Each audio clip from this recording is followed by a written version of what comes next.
wish that tune was as pretty as that introduction you made on there, really. Oh, boy. I was trying to think of what the tune was. That's one of my longer introductions. You see, that's one of them strikes again. There you go. I wanted to ask you a question basis has been burning in my mind for quite a while. And I have heard a lot of conjecture about this from various people. You know, the discussion has come up over and over again. And I would like to hear it from you directly. Right. Probably the two most famous orchestras of all time, if I have to be chauvinistic about it, I would have to say they would be your orchestra and Duke's orchestra.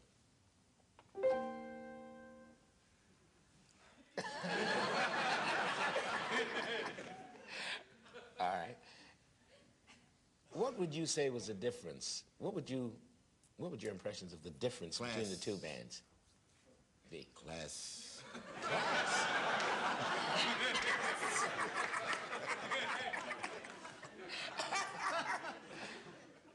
The master, he had it. That was the man. That was the man. The bands, he was the boss. You did play together at one point. Yes, we did. Really? I was in the hall. You.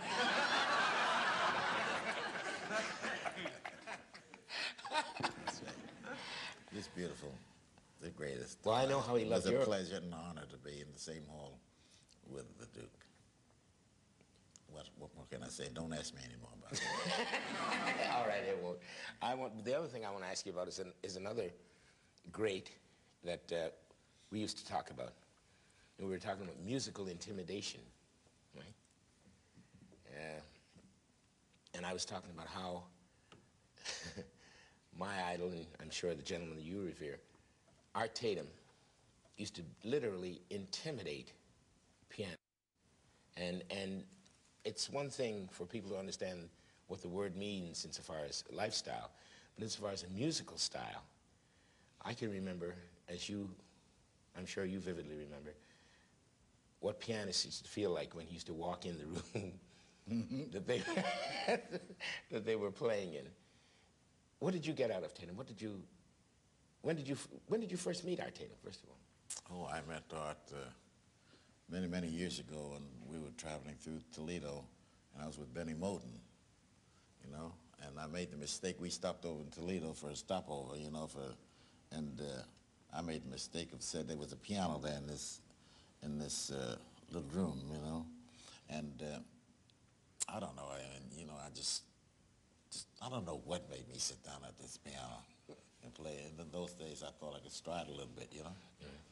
And somebody walked over and said, "It's just Art Tatum being here, man." And I really hadn't heard of him too much, you know. So something told me to get up from that piano. So I listened to that, something told me. And I got up. And Art walked in there, and I don't know what brought him in there, but somebody must have told him as a kid in there trying to play some piano or something like that, so he walked in there and just played a half a chorus or something. And that was all. That's how I met Art, really.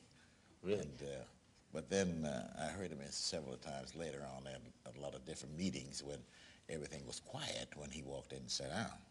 That's the way it's always been. How about the piano parties? You mentioned once about... Except when you came in, he really admired you an awful lot. And I remember the time when you went looking for him, too. No, I didn't. Knocked on his door. I was always suicidal. No, it wasn't like that. No, he respected you an awful lot. Oh, I loved that. We were very close friends. But, you know, you told us some time ago about a very funny scene where he walked up behind you when you were having... Oh, yeah, we were at this little club in Los Angeles. And everybody was there that night. Buddy Rich was sitting in for Joe Jones, who had just been inducted in the Army. And Tommy Dorsey was there, and he was playing. And who was it? Artist Joe, I believe. A couple of other guys were playing, and the band was just swinging. And somebody touched me on the shoulder, and then looked back at him hard, and he said, "Hey." I said, "What key you playing in?" I said, "B flat, and you ain't playing six." what's wrong? I said, you're not playing this piano now. The next set. I didn't know it on that one, boy. Because when he sits down, everything is destroyed. Yeah. And nothing else happens It's true. after that. Well, this is what I meant about the intimidation, because when Art Tatum used to play, my feeling about it was that whether it was certainly a pianist that thought they wanted to follow him, they would change their mind. And if it was a horn of some sort, there was always a scuffle as to who was going to play the next solo following the piano solo. They'd be all pushing each other saying, well, you got it. And they say, no, no, you've got it, you know. Because he played so much, and he had a trick he used to do. If a soloist was playing, they're playing something above this tempo, he would lay one of these on him like, and of course, right? That's just what you've been doing to me all the time.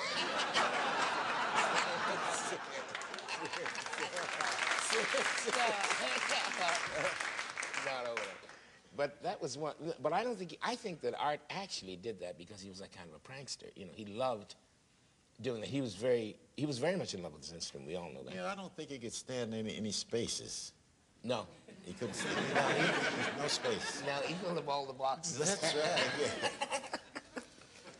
But the thing that I admired about him was I remember the intimidation that I suffered when I first met him. And I'm not ashamed to say it. I'm, as a matter of fact, very honored to say it because he meant a lot to me and still does. And I used to come apart whenever he'd come in, you know, just be destroyed. I'd be playing something and go into that bag, anything. And he took me aside one night and he said, you know, if you have to hate me, if that's what's going to make you get over this, you just have to hate me. You know, you can't just hate somebody, you know, just voluntarily. I can. Yeah. No. You can? I don't believe that. But pretty, but beautiful. But I thought you cared all these years. Seriously. And really, it wasn't a case of really hating him. I had to ignore him as best I could. If you can ever ignore death, you know, I had to ignore, you know. And one night he had a way of talking to pianists through the instrument.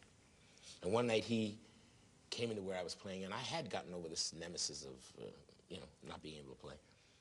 And we went to an after-hour joint afterwards, and he rolled over with us. He said, boy, you sure played good. Sound good. You were getting it together, right?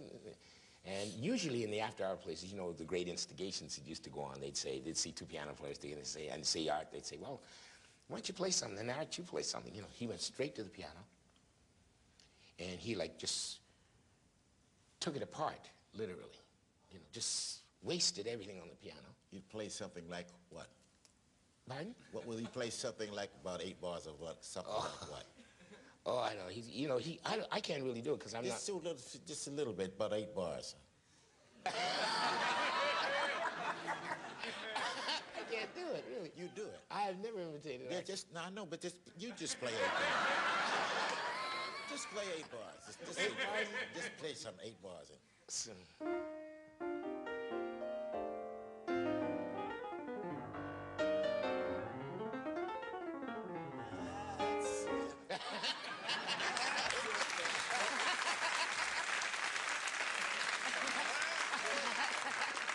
Well, he went through about, I don't know, he went through about 10 minutes of something and just wasted it all. And he came back over and he sat down beside me and he said, you know, when I get through, you can